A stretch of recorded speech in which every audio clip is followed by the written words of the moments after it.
నమస్కారం, కేఎన్ఎన్ టీవీకి స్వాగతం. ఇప్పుడు వార్తల్లోకి వెళ్దాం. అన్నాడు భాస్కర్ బాబు ఎప్పుడు నియంతగా చూపించలే, ఆయన మాట్లాడలేదు.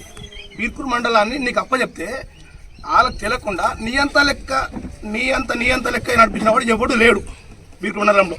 ఇది ఎక్కడ చెప్పంటే అక్కడ చెప్తా. నియంత గురించి మాట్లాడడానికి నీకు అర్హత లేదు, అర్హుడి కూడా కావు. ఎందుకంటే ఒక పోలీస్ స్టేషన్లో ఎస్ఐకి 3.5 సంవత్సరాలు ఎస్ఐ లేకుండా చేసింది నువ్వే. ఎంపీడీ ఆఫీస్లో ఎంపీడీఓ కూడా నీ పర్మిషన్ తీసుకునే పని చేయాలా, ఎంఆర్ఓ కూడా నీ పర్మిషన్ తీసుకునే పని చేయాలా. అయితేనే వాళ్ళు ఉండాలా, లేకపోతే ఇక్కడికి వెళ్ళిపోవాలా. మీ అందరికీ తెలుసు, మీడియా మిత్రులు తెలుసు, పబ్లిక్ తెలుసు, ప్రతి నాయకునికి తెలుసు.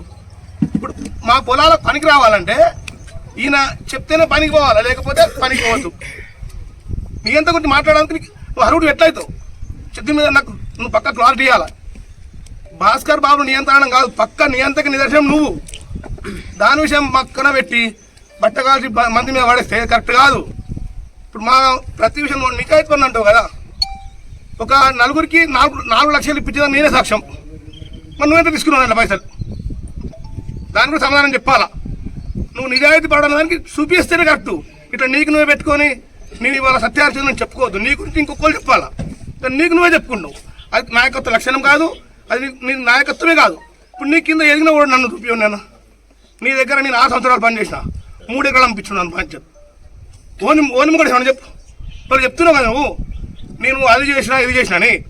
3 ఎకరాలు నేనే 6 సంవత్సరాల 3 ఎకరాలు అమ్మిస్తే నాకు నాయే సంపాదించిన ఆస్తి, నేను నీళ్ళక దోసుకున్న ఆస్తి కాదు. వేరే వాళ్ళు ఎంత నలిగిపోయినచ్చు, చెప్పుకోలేకపోయాను. ఎంతమంది చెప్పుకోలేకపోయాను నీ దగ్గర. దాని మీద నువ్వు మాట్లాడుతున్నావా? లేదు, నేనేం హరిశ్చంద్రుని, ఈ నయ్య హరిశ్చంద్రుని తమ్ముడు, ఈడు హరిశ్చంద్రుని పుట్టినట్టు. నాకు న్యాయం త్రుతాయుగంలో రాముడికి లక్ష్మణుని కూడా నేను అంటుండే, ద్వాపర యుగంలో కృష్ణుతో కూడా బలరాముని కూడా అంటుంటే న్యాయం. ప్రతి గుడి ఎక్కుతా అంటావు, బడి ఎక్కుతా అంటావు. నీకు అవి మొక్కుతావు ముందే.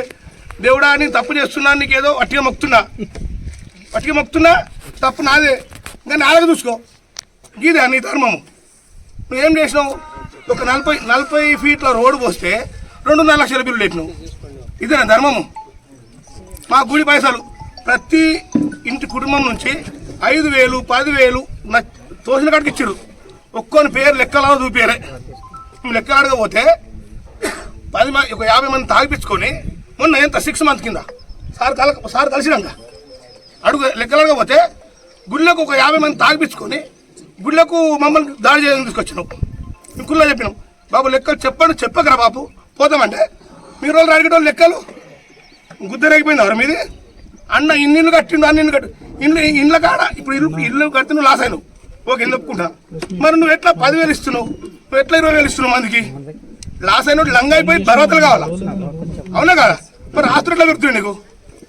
1,000 కోట్లు, ఇప్పుడు 100 కోట్లు లేకుండా నీ దగ్గర.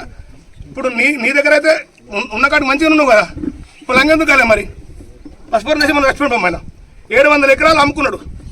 నిస్వార్థంగా నాయకత్వం కాదు నాయకత్వం అంటే. నీ దగ్గర కాదు, దోపిడీ చేసి మూరమ్మ దోవుకుంటావా, ఏం దొంగతానని నీకు తెలుసు. మేము చెప్పొద్దు అవి. చెప్పుడు చేసుడు ఏంటంటే చెప్పుడు ధర్మం చేస్తాడు. సో చూద్దామని కూడా సార్ గీదా నీ నాయకత్వం. ఇవన్నీ మానుకొని ఇక నీది అయిపోయింది, ఎక్స్పైరీ డేట్ అయిపోయింది. దేనికి పనికిరాదు, పురుగు మంది పనికిరాదు, ఏది పనికిరాదు. మూలను కూర్చొని రామకృష్ణ భజన చేసుకో. నకర చేస్తే దానికి పరిణామాలు చాలా తీవ్రంగా ఉంటాయి.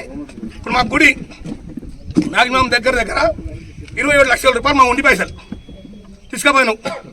అంటే బ్యాంకులో డిపాజిట్ చేయొద్దు, అవి చేయాలంతా చేయకుండా దానికి ఒకటి సాకు ఏమని రూపాయి వాటికి నేనే ఇస్తా, నువ్వు చచ్చిపోతే మరి రాయి పైసలు ఓడిస్తాడు. రాంగ పొంగిపోయి 2 చచ్చిపోతే వస్తుంది. దానికి ఎవడు ఇవ్వాలి పైసలు? ఇప్పుడు నీ ఇంటికి వచ్చి అడిగితే మీ ఊరికి మద్దతు చేసిరా నా మగడు, మీరే నాకు బాగున్నాడు అంటే ఇది అయిపోయా. ఇప్పుడు మళ్ళీ మొన్న ఉండి పలగొట్టడానికి ప్లాన్ వేసిండు. మేము పలగొట్టినామని కట్టుపని చేయం కదా, దగ్గర 10 లక్షలు తిప్పినాం మళ్ళీ ఉండిలా అని. పని ఒకటే, వచ్చినా దోపుకుందామా పిక్దామా. దొప్పుకపోవడానికి దేవుని పైలు కూడా తాలే. నువ్వు చెప్తున్నావు కదా ధర్మ, నేను సత్యహరిచంద్రుని, నేను మహాబుద్ధుణ్ణి అని చెప్తున్నావు. అనడానికి నీకు అసలు ఏమన్నా జ్ఞానం ఉన్నదా? నువ్వని కూడా నాకు చెప్పు. ఇప్పుడు నిజంగా చెప్తున్నా, ప్రతి కుటుంబ సభ్యులు మా ఊరు నుంచి 5,000, 10,000 దగ్గర ₹1 కోటి దాకా మా గుడి పైసలు జమైనాయి. ఇదేమంటాడు, 2 కోట్ల ఆడికే బాకేట మేము ఆ గుడి నుంచి. చూపి కదా నువ్వు లెక్కలు చూపిస్తే 2 కోట్ల బాగా మేము మంచిగా చెందుతాం, మనం ఎన్నిక చేస్తాం. మరి ఎందుకు చూపించావు? నువ్వు ఎందుకు దొంగ ఎందుకు కావు? దొంగ కావు ఇంటికి రావు, చెప్పుడేమో అదేమంట చూడు సకల శాస్త్రాలు చెప్తావు. ఇవన్నీ మానుకొని మర్యాదగా మా గుడి పైసలు ఎన్ని ఉన్నాయి, మిగిలిన ఏమేమి ఉన్నాయో నిజం ఒప్పుకొని తప్పైపోయిందని క్షమాపణ చెప్పి తప్పుడు ముళ్ళెముడు తప్పుకొని వెళ్ళిపోయాడు. కానీ ఇది అంతే. Thank you.